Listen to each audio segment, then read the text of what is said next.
here's the legacy. Quickly, MVP, AFC Championship, Super Bowl.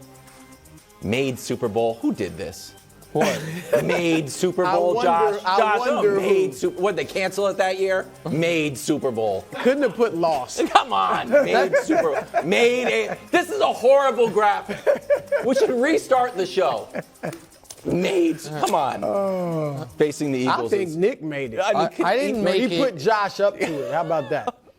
Go ahead. Is there a question you want to ask? I'm not participating He's on a roast our staff. How much did Mahomes' performance affect his legacy? Made the Super Bowl. So, the original question we were going to ask was, is Patrick Mahomes already, 5 years in, a Hall of Famer?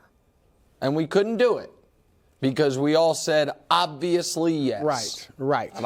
And Really? it's Obviously? obviously Yeah. yes. I said If he never begrudgingly yes. played another down of football, God forbid, he would be a first ballot Hall of Famer.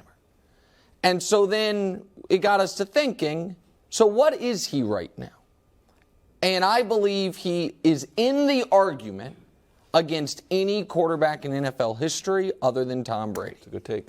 And so first let me give you the evidence, then let me give you my opinion. Okay. The evidence is this. We've shown it to you earlier this week, but I'll show it to you again. Mahomes' career playoff numbers.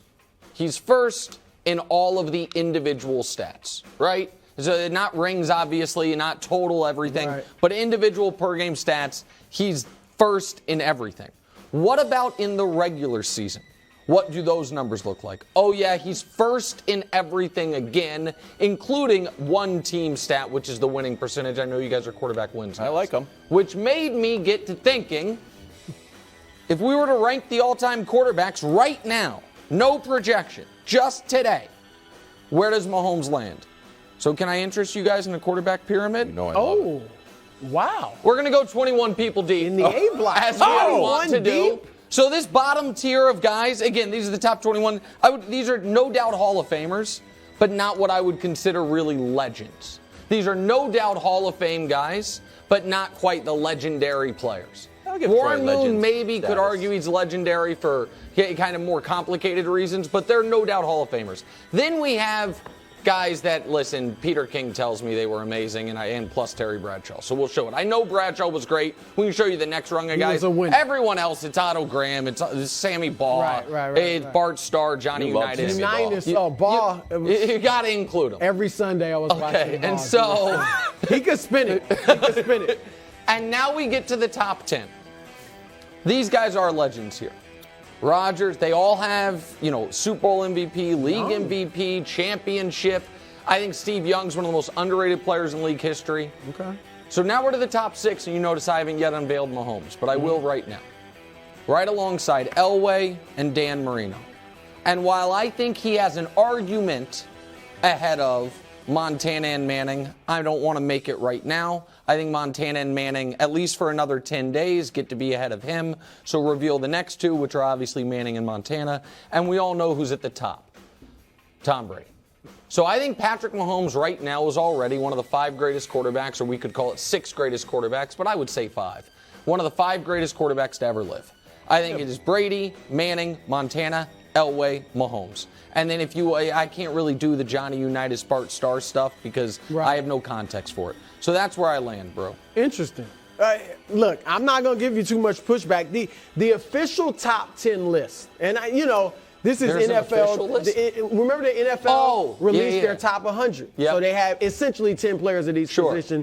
They gave a top 10 quarterbacks, not in order, but Brady, Montana, Johnny Unitas, Otto Graham, Sammy Baugh, Elway, Manning, Peyton Manning, Staubach, Favre, and Marino. Yeah. Now I'm going to take.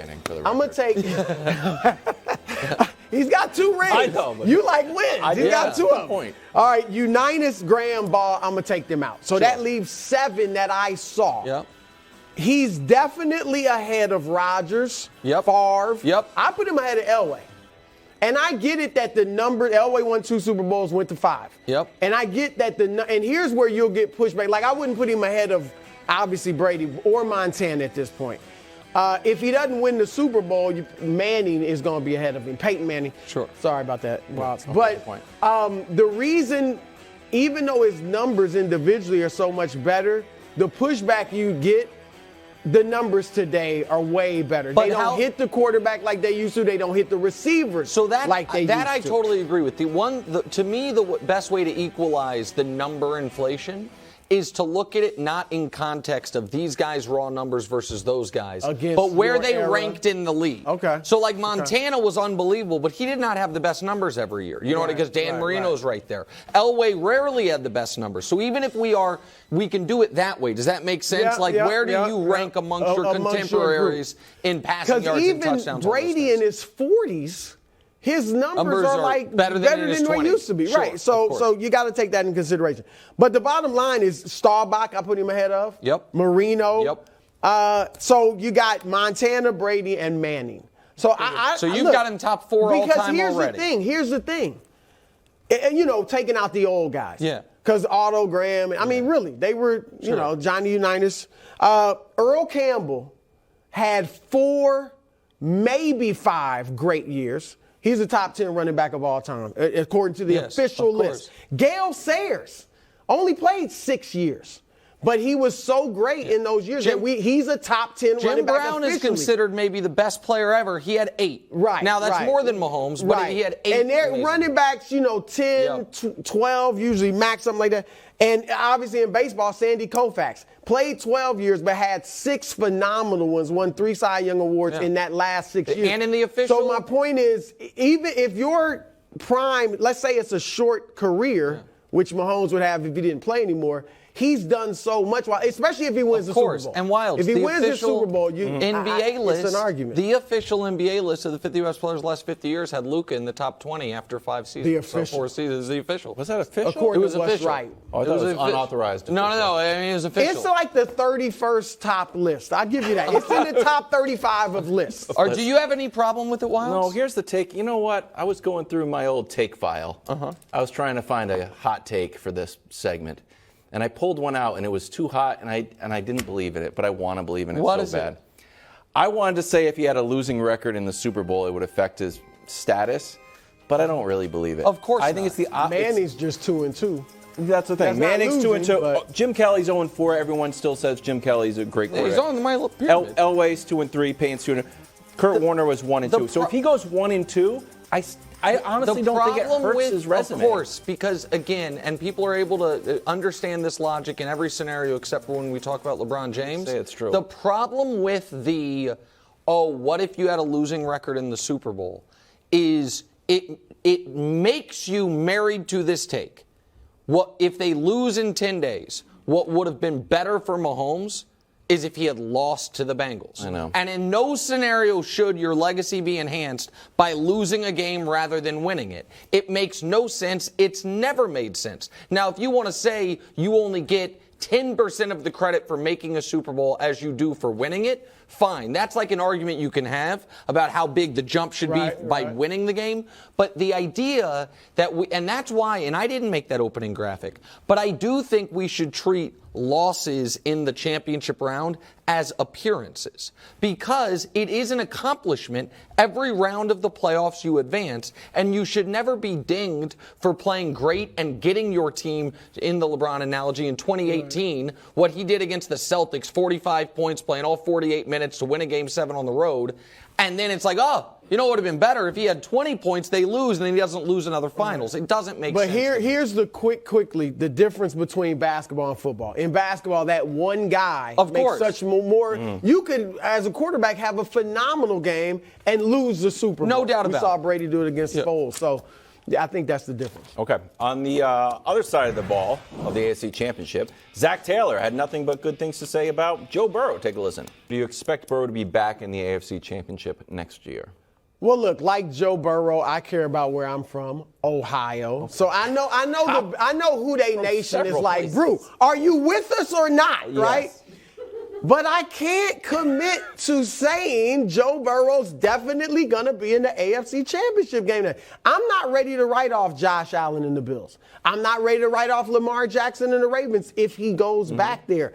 Tua in Miami, Nick, will be interesting, and I can't wait to see Kellen Moore with Justin Herbert with the Chargers. So, look, he's obviously a phenomenal player, but the greats, Nick, I guess other than Mahomes, they don't always get to the third round of the playoffs, even if they're great. Especially back-to-back-to-back.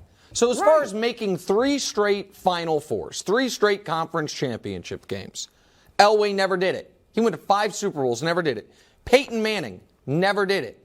Tom Brady did not do it until the 2010s. That when they won those 3 Super Bowls in 4 years and had an undefeated season, they never made the conference championship game 3 years in a row. Rodgers never did it. Breeze never did it. Russell Wilson, who we thought was in the midst of a potential dynasty in Seattle, never did it.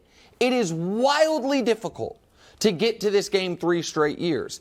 And the point that I was trying to make yesterday with the Bengals is forget the fact they have to re-sign their entire secondary and make a decision on T. Higgins and pay Joe Burrow, all those things. In the last dozen years, the Chiefs or the Patriots have been one half of the AFC Championship game every single year. One of those years, they were both halves of it. So there was 11 spots available. Those 11 spots, twice went to Baltimore, twice went to Denver, twice went to Cincinnati, 1 went to Pittsburgh, 1 went to Indy, 1 went to Tennessee, 1 went to Jacksonville. So the idea that you are just, it's going to be your birthright, you're just going to be there, especially when the conference we all believe that is the strongest is the AFC as far as, I don't even know if it's fair to say strongest out of respect to what Philly's able to do, but the deepest, the one with the most potential contenders. You didn't, and we can talk about the AFC and not even mention, like, what if Jacksonville makes a leap? What if Deshaun Watson gets it together in Cleveland? Right. I like Cleveland, to be honest. You know what I mean? Not to get from there. The Cleveland area. I'm from Cleveland. So of course, but look, you're right. Look at Cleveland.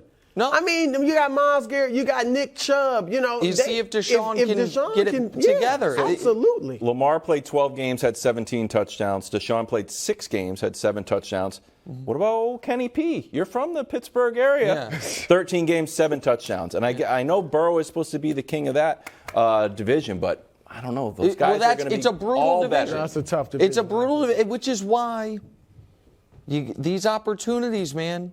Because and again, the Chiefs aren't going to make it 12 years in a row. The Patriots made it 8 years in a row. It's an unbelievable accomplishment, right? I don't know if the Chiefs will do that. So at some point, there'll be 2 spots available. But the Chiefs are probably going to make it 75% of the years Mahomes is playing for him, not to the Super Bowl, but to the AFC title game.